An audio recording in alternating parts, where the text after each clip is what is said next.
Salut à tous. Bon, comme il fait beau dehors depuis 2 jours, on va préparer pour aller semer les haricots rames. Donc on va commencer par semer à 80 et je vais attendre quelques jours pour faire le semis ensuite à 50, que ça réussit un peu plus, parce qu'on va semer derrière les roues à 50. Mais pendant ce temps-là, donc on va semer les rames après inoculation du soja et peut-être dans cette vidéo le semis du soja. On verra selon le timing comment ça va se déplier. On va commencer par dételer le 6R du semoir d'Optima et le récupérer sur le petit 6210. Pas un 210, c'est un 210, mais on change de gabarit.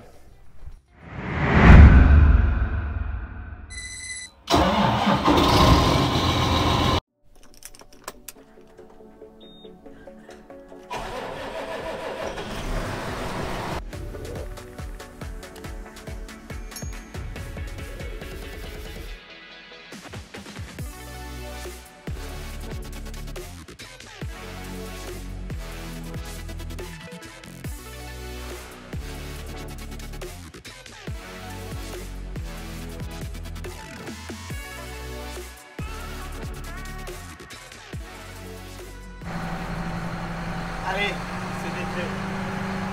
On va sortir ça. Après, sortir les autres tracteurs donc pour récupérer justement le petit tout, le racler dessus, monter les consoles. Et puis après, on va se mettre dans les réglages. Il va falloir également que je lui mette la masse devant, lui mettre la masse de 600 kg là, enfin 580, donc avec les masses jerrycan, parce que le semoir fait son poids sans masse devant. Ça lèvera, mais pas par le bon côté.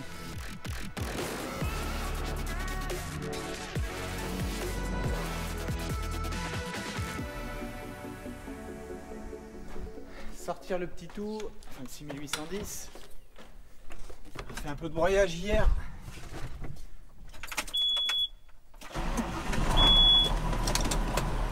Allez hop.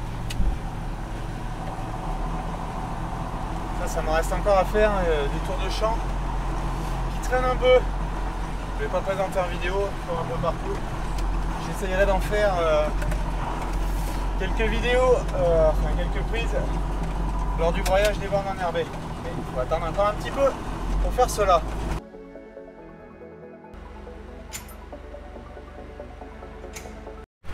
Allez, c'est attelé.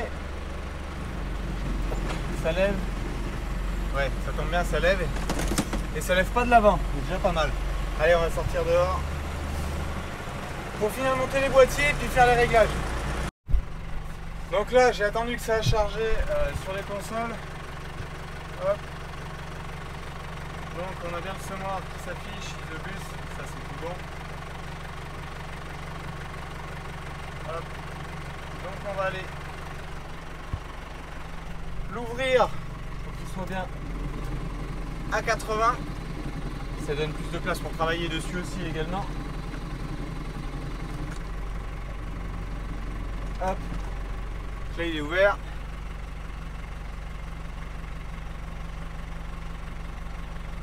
Hop, on l'arrête.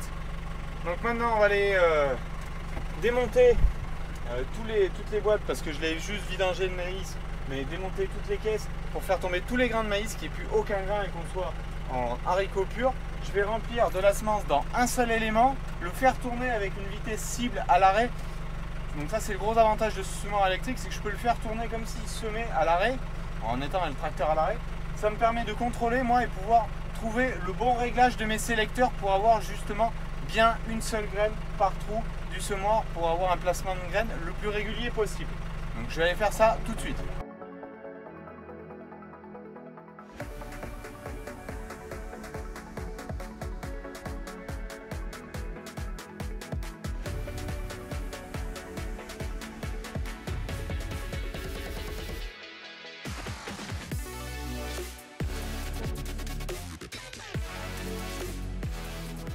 Voilà, donc comme vous avez vu, j'ai démonté tous les capots de disque ici.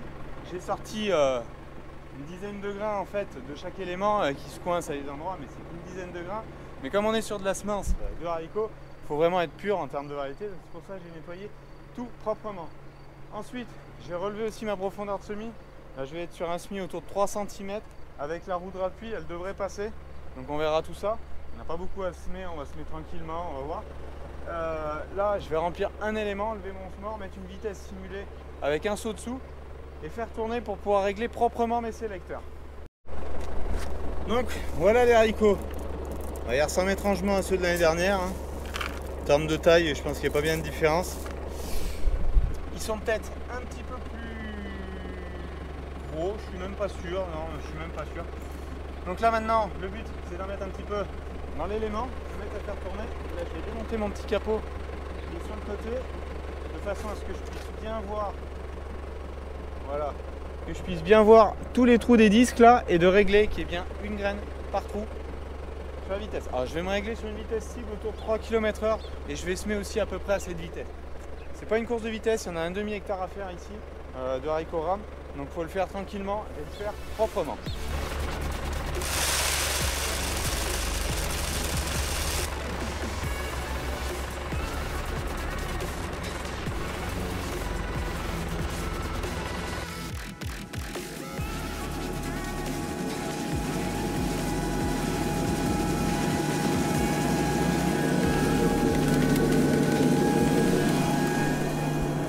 Finalement mon réglage est déjà bon avec le maïs, je n'ai pas à toucher, j'ai bien un grain par trou. C'est l'avantage d'avoir un sélecteur sous l'eau et sur le bas du disque, ça fait bouger la graine et je suis vraiment fort. Ce que j'avais peur, c'est comme le grain est gros, qu'il soit trop baissé et que ça fasse des manches. Et là non. C'est l'avantage, voilà, on fait le test. Dans ce temps-là, les autres éléments, on s'aime pas bien sûr.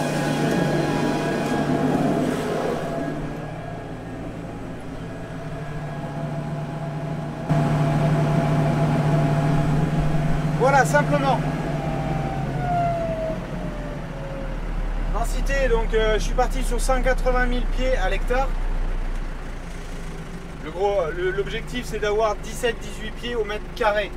Comme on sème à 12,5, enfin, on sème à 80, donc 12 500 mètres on va parcourir. Ça donne un intervalle autour de 6,9 à 7 cm entre chaque placement de graines. Bon, on est bon. Maintenant, il n'y a plus qu'à remplir les éléments de façon équilibrée, surtout le semoir avec la semence. Et puis après, on se rend à la parcelle qui est juste à côté pour faire le semis. Bon, début d'après-midi, ce matin, donc j'ai mis en route. J'ai fait donc 8 rangs, semé 8 rangs. On va tout doucement, hein, et puis c'était fin de matinée. Là, ça me reste un aller-retour 12 rangs. Normalement, dans la parcelle, je vais faire un petit rab. Pour être sûr d'avoir la surface, mais je peux semer 20 longueurs propres comme ça qui font 10 rangées ensuite une fois mis en tipi avec les rames. Donc on va aller finir de semer ça. Bon, je sème tout doucement, je sème à 2 km/h et demi à peu près. Ça va plutôt pas mal, il y a de la fraîcheur dessous, je sème avec la roue de appui donc ça plaque bien la graine dans le sol. C'est plutôt pas trop mal. Allez, je vais vous faire quelques images dehors du semis.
Bon, et ben ça se passe bien.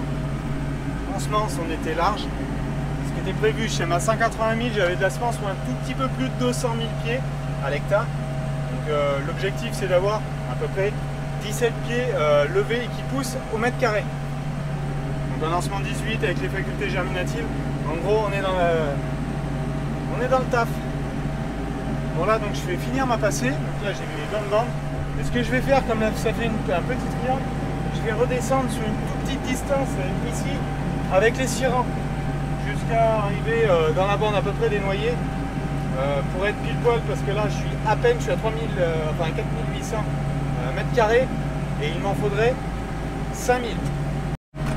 Donc je vais aller recharger le reste de semences que j'avais en émettant un petit peu plus de semences sur mes éléments gauche que les éléments droit, parce que je vais les couper avant. Par contre là c'est moi qui vais couper manuellement, parce que là je vais couper 2 rangs par 2 rangs pour faire arrêter mes bandes de tipi comme je les mets 2 par 2. Donc j'arrêterai 2 rangs et finir 2 rangs pour que ça fasse une bordure propre. Donc là hop, je coupe mes 2 premiers rangs ici qui sont juste derrière moi, de façon à ce que je puisse passer sur le bord avec le télescopique quand on va emmener les racks avec les rames, pour pouvoir ramer proprement sans avoir à traîner les rames au milieu du chemin. C'est toujours mieux, parce que sinon après on a tendance à marcher dans les rangs, à écraser quelques pieds et tout. Donc je préfère faire des grandes bandes et pouvoir faire circuler tout le tour avec le télescopique, c'est beaucoup plus simple.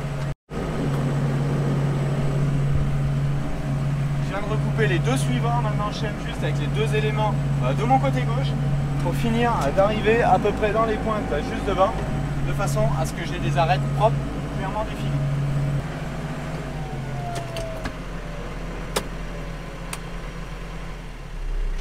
Et voilà, terminé. Donc j'ai recoupé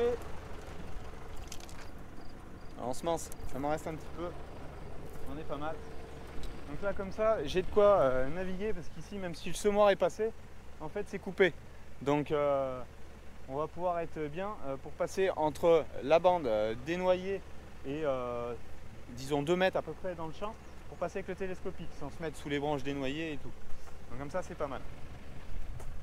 En termes de semis, vous voyez, on a de la fraîcheur. On voit les haricots, donc là, le suivant, il était juste, j'en ai décalé un, donc ça c'était celui d'après encore. C'est assez serré, hein. Dans la ligne de semis, voilà, il y en a un là. Vu la quantité de semences, c'est ce qui me reste, je suis cohérent, j'ai pas sursemé ni sous-semé. Ça paraît pas mal. Bon, maintenant déjà je suis aussi un peu plus rassuré vis-à-vis du semoir, parce que j'ai aimé lever de tournesol et de maïs qui sont faites. Donc je vois la qualité de semis, c'est plutôt pas mal. Donc voilà, cette année les haricots rames, ils seront ici. Donc pour tous ceux qui passent sur l'autoroute, vous les verrez de proche. Voilà. Allez, on va ramener le tracteur, dégrener. Et il faudra le repréparer pour les haricots nains. Par contre les haricots nains, je vais les semer que début de semaine prochaine, donc vous les aurez dans la vidéo de la semaine prochaine. Mais pour cela, changer de taille de disque, parce que ces haricots là font 300, un petit peu plus de 300 de PMG, je l'ai plus en tête. Donc je semais avec les disques maïs et je vais semer avec les disques tournesol pour les haricots nains qui sont qu'à 102 ou 103 de PMG. Donc 3 fois plus petit en termes de taille, donc il faut forcément des disques plus petits en termes de diamètre pour le semoir. Voilà, allez, je retourne à la ferme et puis allez, le petit tout remis sous l'hangar.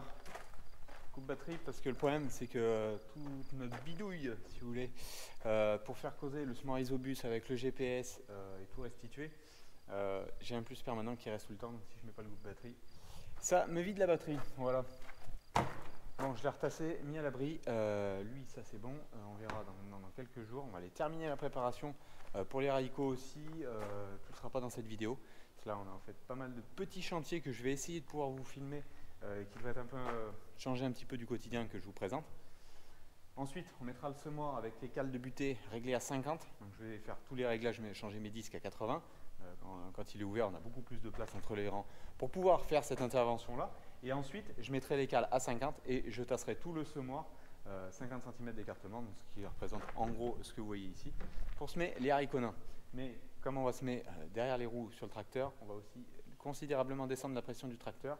C'est juste à côté ce que j'ai à semer. Donc on descendra à 500 grammes dans les pneus du tracteur. Je vais voir peut-être même à équiper le tasse avant, donc à enlever la masse qui est à l'avant et mettre le tasse avant et mettre des masses sur le tasse avant pour pouvoir avoir un appui sur toute la largeur de semis. Bon, je viens de rentrer le télescope ici, mettre la vis de traitement, comme je l'avais modifié l'année dernière, justement pour faire l'inoculation, et puis je m'en étais servi au lieu de l'ancienne vis pour faire tout le traitement des semences de blé. Donc maintenant qu'elle est équipée, elle peut faire ça. Et elle va beaucoup mieux parce que comme elle a des paliers à l'intérieur, l'aspire ne bat pas, donc casse beaucoup moins de grains. Là, il y a très peu de casse en soja, en blé ça va super bien. Et puis elle est beaucoup plus silencieuse aussi, donc c'est pas plus mal. Donc là, le but de l'opération, c'est de passer toute ma semence de ferme, l'inoculer en la faisant passer dedans et récupérer dans ce box là. Et ensuite, quand j'aurai fini, donc l'autre box sera vide, et je ferai passer mes sacs de semences certifiés qui seront ici pour la semence de l'année prochaine. Donc ça sera tout bon. L'inoculation, qu'est-ce que c'est? En fait, c'est un produit qu'on applique donc avec des bactéries qui permettent au soja de pouvoir fixer naturellement l'azote et d'être autosuffisant. Donc c'est toutes ces boîtes là, le carton ici et ces boîtes là. Donc c'est une préparation, il y a deux petits sachets à mélanger l'un dans l'autre. Donc quand je vais me mettre à faire ça, je ferai tout d'un coup et je passerai tout mon lot à faire. Vous voyez, il y a 400 ml, en gros c'est 400 ml tous les 5 kg de soja à passer. C'est pour ça que j'en ai 4, 6, oui, en gros il y a une tonne 6 à faire, à passer.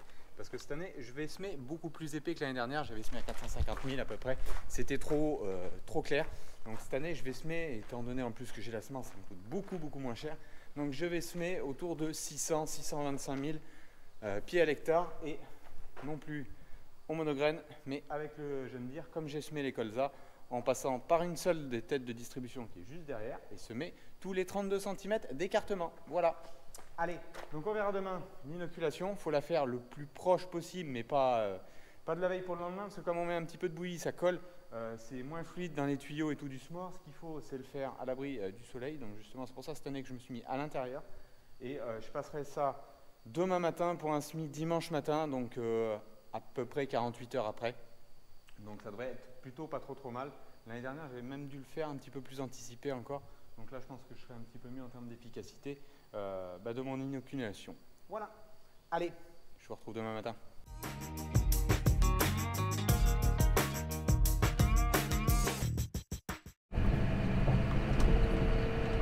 Allez, nouvelle journée. Hier, j'avais attelé donc la herse la chaude 5,40 m sur le 6R. Alors, il va pas forcer, je suis d'accord. Pourquoi je fais ça? Parce que j'ai enterré, j'ai désherbé pour les haricots nains ce matin, là tout de suite, là je viens de passer. Et là maintenant, je vais aller enterrer tout ce désherbage là, donc avec la herse, dans l'horizon de semis. Pourquoi je le fais avec le 6R? Parce que je l'ai dételé du semoir et j'ai pas envie de redételer le petit tout. Et en termes de tassement, je vais être largement si bien avec le 6R jumelé large pour faire cela. Comme il est dégonflé, j'ai la trémie frontale devant. Il fait 4,40, la herse fait 5,40. Je vais recroiser un peu, ce qui fait que je vais rappuyer vraiment toute la surface en grattant propre. Ça devrait pas aller trop mal. Ça a séché aussi quand même pas mal depuis 2 jours. On a un petit peu d'air et puis les températures ont remonté quand même pas mal. Ça commence à faire bon, c'est presque 10 heures. Et ça commence à chauffer un petit peu. Donc je vais aller faire ça et vous faire voir un petit peu le rendu du travail que je vais pouvoir faire.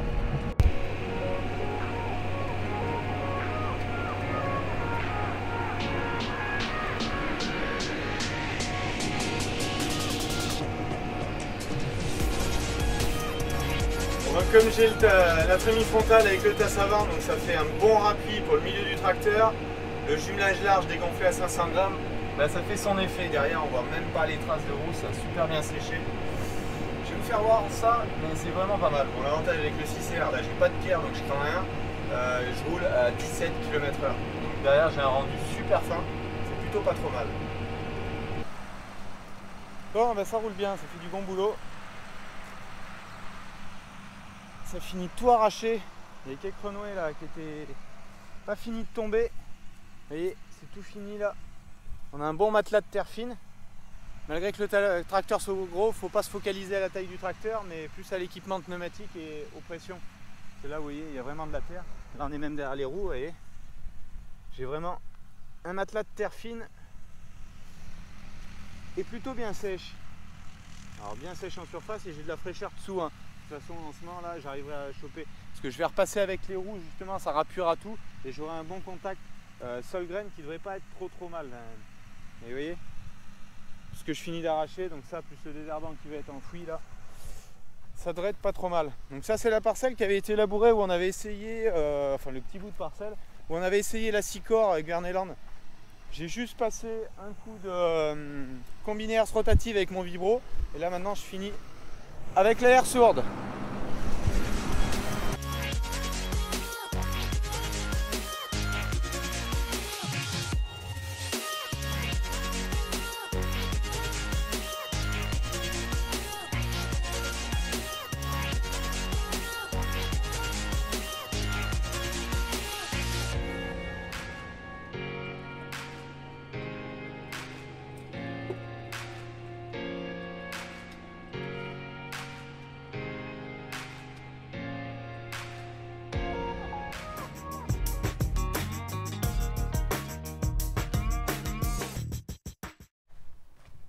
Bon allez, je suis allé voir la parcelle qui va aller en soja, ça a bien séché.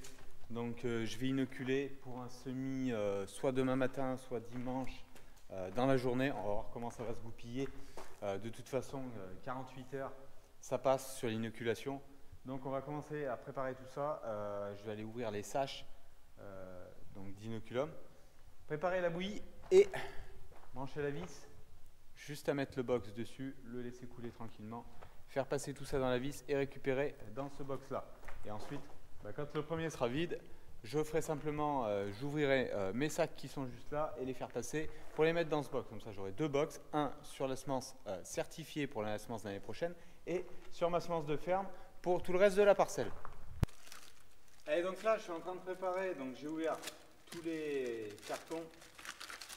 Donc un carton tous les 100 kg, un petit peu plus d'un hectare de semences. Donc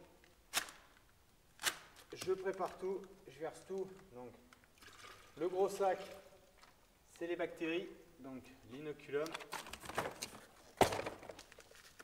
Et dans le petit sachet en liquide, le protecteur. Donc je mets tout ça dans un broc, je touille vite fait. Et ensuite, on fait tout passer dedans.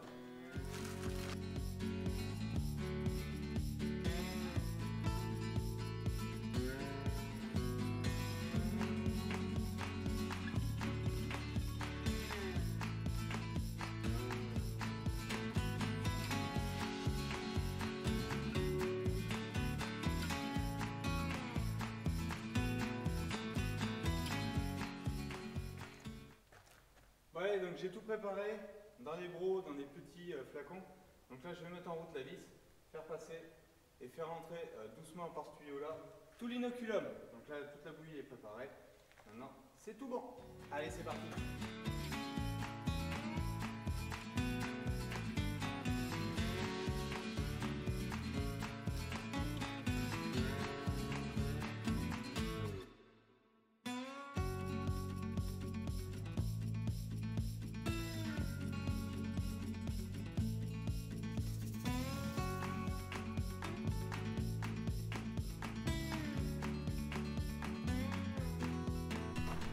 Allez, donc le lot de semences de ferme est inoculé. On peut le sentir un peu frais. Je sais pas si vous vous rendez compte, mais il n'y a pas de casse. Alors, je ne l'ai pas passé au trieur. On a une gousse de temps en temps. Mais sinon, niveau casse, c'est vraiment pas mal. Allez, donc ça c'est fait. Maintenant, je fais la semence certifiée. Il va falloir que j'ouvre les sacs et puis on sera tout bon.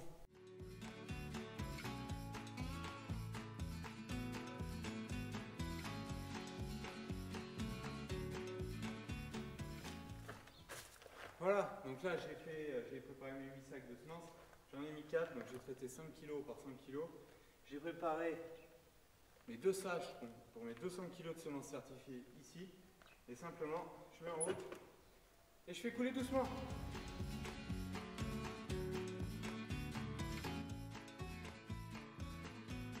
Le but c'est que toutes les graines en aient, alors peut-être qu'à terme si je fais plus de soja, je me préparais un pulvé, parce que le problème, je ne peux pas me servir de mon pulvé de traitement que je me sers pour les blés, comme je traite à 1 litre par quintal, et que là, on est à beaucoup moins que ça, parce qu'on est à 0,4 litres, donc je ne peux pas le faire avec les buses et tout. Peut-être qu'à terme, je m'équiperai là-dessus. Pour l'instant, pour la surface, faible surface que je fais que de soja, ça va plutôt pas mal comme ça. L'année dernière, ça s'était bien passé, j'avais eu des nodosités sur les sojas plutôt bien, il n'y avait pas de soucis. Donc je reproduis la même méthode. Allez, ça me reste les 5 kg à mettre dedans et terminer tout ça.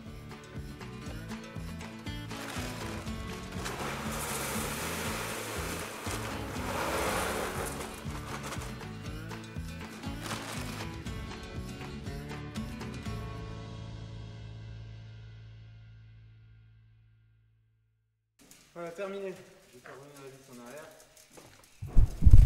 de façon à récupérer. Là j'ai un demi-seau de semences certifiées qui est revenu, qui reste dans le corps de vis. Mais celui-là il a été traité, donc l'inoculum est dessus. Je vais simplement le récupérer là avec un petit broc et le remettre dans le box.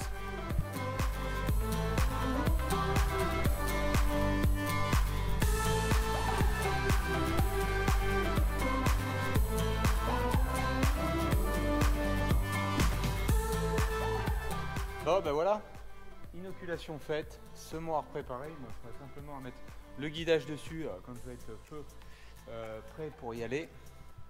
Donc les deux 210 sont en configuration semi, un avec le monograine, l'autre avec le 750 et la trémie frontale.